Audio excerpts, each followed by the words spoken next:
Айтпақшы, сіз далада жүргенде аяғыңыздың астына жиі қарайсыз ба? Біз топырақты басып өтеміз, кішкентай құмырсқа илеуін байқамай таптап кетеміз, және бұл жәндіктерде ешқандай мәні жоқ, қарапайым тіршілік иесі санаймыз. Бірақ елестетіп көріңізші, дәл сіздің аяғыңыздың астында бірнеше метр тереңдікте нағыз Рим империясы сияқты алып мемлекеттер бар. Онда миллиондаған әскер бір-бірімен соғысып жатыр, генералдар стратегия құруда, барлаушылар құпия ақпарат тасуда, ал миллиондаған құлдар өз патшайымына қызмет етуде. Біз жер шарының қожайыны адамзат деп ойлаймыз, бірақ бұл үлкен қателік. Жер бетіндегі барлық құмырсқалардың жалпы саны 10 квадриллионнан асады. Бұл дегеніміз планетадағы әрбір тірі адамға 1 миллионнан астам құмырсқадан келеді деген сөз. Ал олардың жалпы салмағы бүкіл адамзаттың салмағымен тең. Армысыздар, құрметті көрермен, бұл айтпақшы арнасы. Бүгін біз сізбен бірге жер астындағы ең құпия, ең қатеге және ең дамыған жасырын өркениеттің есігін ашамыз. Бүгінгі шығарылымда құмырсқалар адамзаттан миллиондаған жыл бұрын ауыл шаруашылығы мен мал бағуды қалай ойлап тапты. Жер шарын басып алған ұзындығы 6000 шақырымдық алып суперколонияның құпиясы неде? Және құмырсқалар әлеміндегі нағыз құлдық пен биоқарудың қолданылуы. Видеоны соңына дейін көріңіз, өйткені бұл жай ғана биология емес, бұл миллиондаған жылдар бойы тоқтамай жатқан жаһандық тақтар ойыны.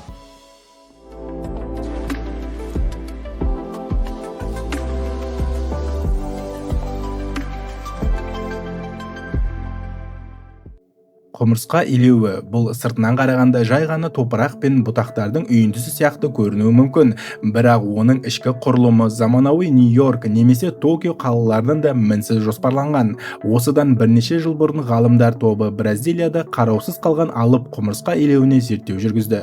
Олар жер астындағы қаланың нақты көлемін білу үшін саңылаулардан 10 тонна сұйық бетон құйды. Бетон бір ай бойы қатты. Содан кейін зерттеушілер бірнеше апта бойы топырақты қолмен қазып сыртқа шығарды.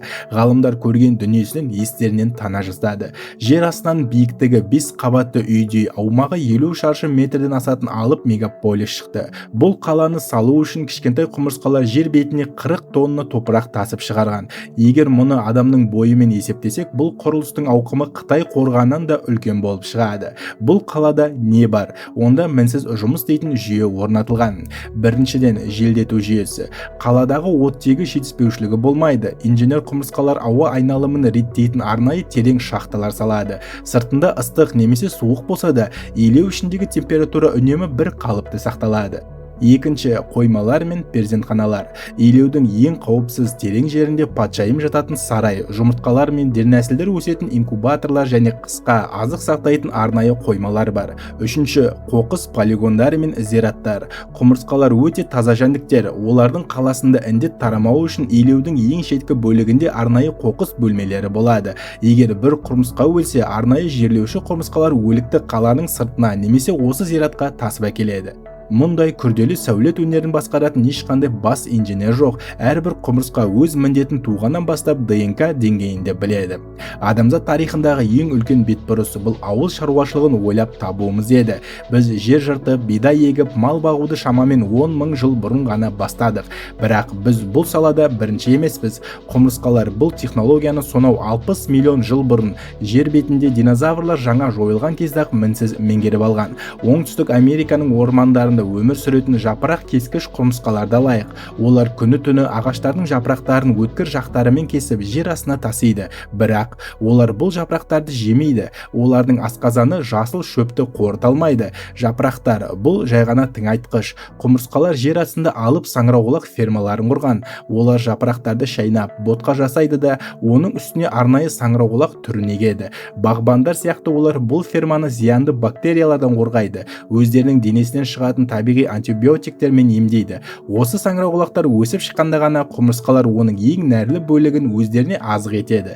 Егер саңырауқұлақ ауырып қалса, бүкіл колония аштан өледі. Сондықтан бұл нағыз өндірістік диқаншылық. Айтпақшы, олар тек егін егіп қоймайды, олар мал бағуды да біледі. Құмырсқалар өсімдік биттерін өздерінің сиырлары ретінде пайдаланады. Биттер өсімдіктің сөлін сорып, артынан тәтті сұйықтық бал шәрбәтін бөліп шығарады. Құмырсқалар биттердің арқасында арқасын мұртшаларымен сипап, оларды сауады да дайын тәтті шәрбәтті ішеді.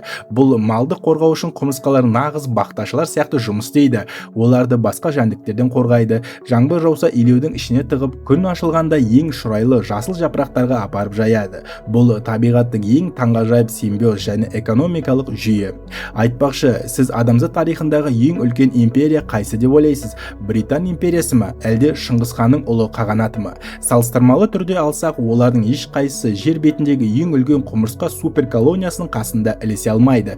Табиғатта бір илеудің құмырсқалары екінші илеудің құмырсқаларын жау көріп, бірден өлтіретіні белгілі. Олар бір-бірін химиялық иісі арқылы ажыратады. Бірақ 20 ғасырда адамзат жаһандық сауданы дамытып, кемелермен жүк таси бастағанда байқаусызда әлемдік теңгерімді бұзды. Біз оңтүстік Америкадан Еуропаға аргентиналық құмырсқаны алып келдік, және бұл жерде ғылым тарихындағы ең таңғаларлы құбылыс орын алды. Жаңа құрлыққа тап болған бұл құмырсқалар өздерінің генетикалық кодын өзгертті ме, әлде бұрыннан солай болды ма? Еуропаның түкпір-түкпіріндегі миллиондаған түрлі илеулер бір-бірімен соғысуды тоқтатты. Олар бірігіп алып еуропалық суперколонияны құрды. Бұл империяның көлемі қандай? Ол жерорта теңізінің жағалауымен Италиядан Испания мен Португалияға дейінгі 6000 шақырымға созылып жатыр. Бұл алып сызықтың бойында миллиардтаған илеулер мен триллиондаған құмырсқалар бар, бірақ олардың бәрі бір-бірін бауырым деп таниды. Бір илеуден шыққан жұмысшы екінші илеуге емін-еркін барып тамақ ішіп, бала бағыса береді. Ғалымдар бұдан да сорақы тәжірибе жасап көрді. Олар осы Еуропадан бір құмырсқаны алып, ақш-тың Калифорния штатындағы және Жапониядағы аргентиналық құмырсқалардың қасына апарды.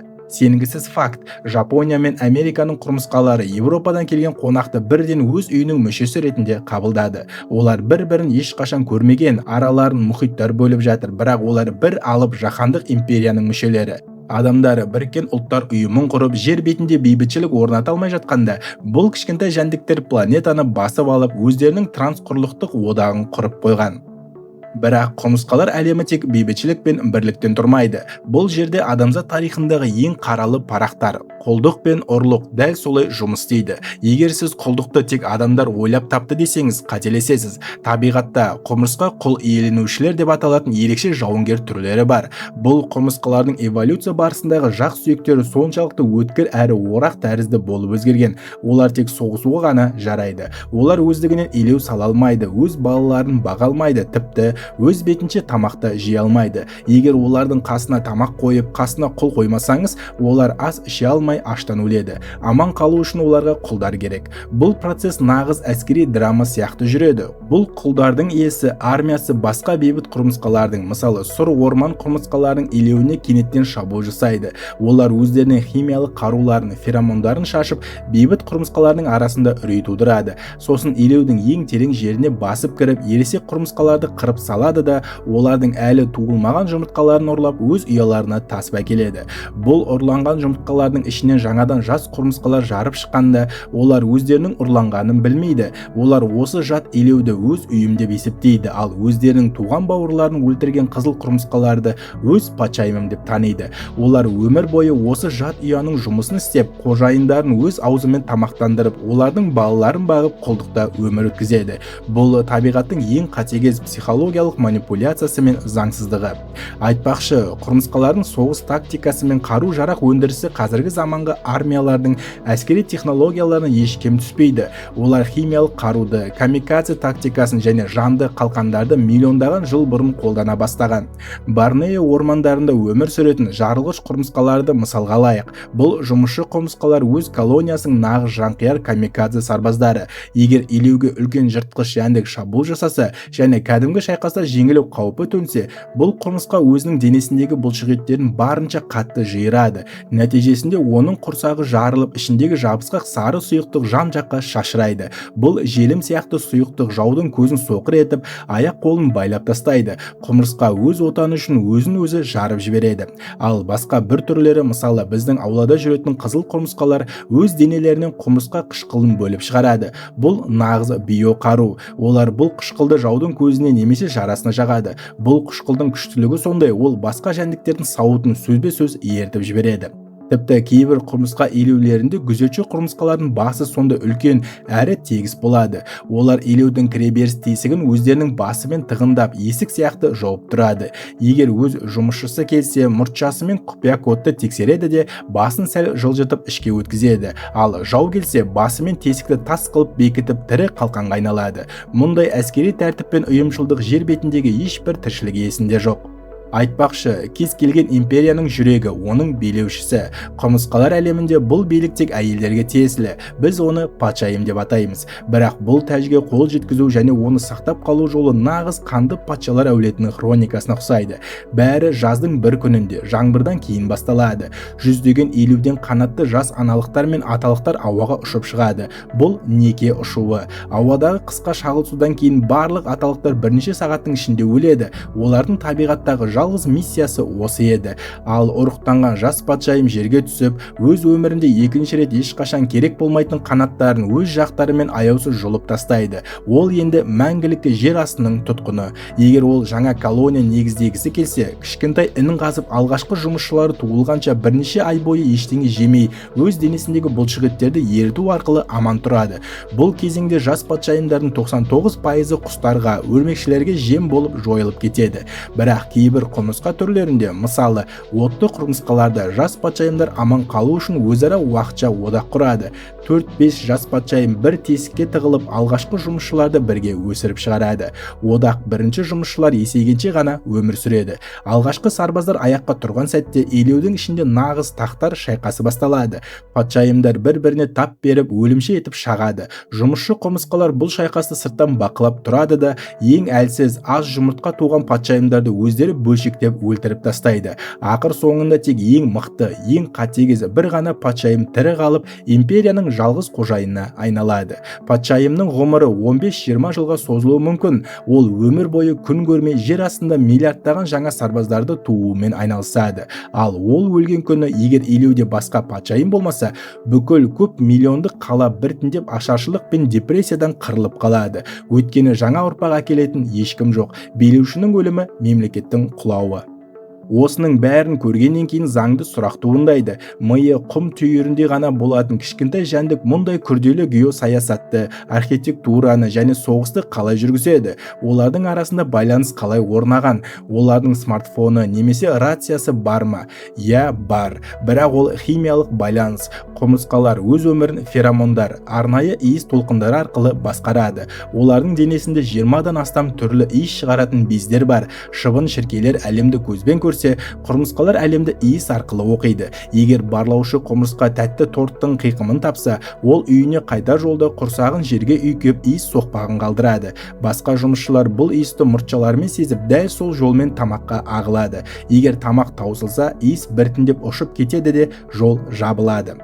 Егер қауіп төнсе, сарбаз үрей феромонын шашады. Бұл иісті сезген радиустағы барлық құмырсқалар 1 секунд ішінде агрессивті жауынгерге айналып, жауға тап береді.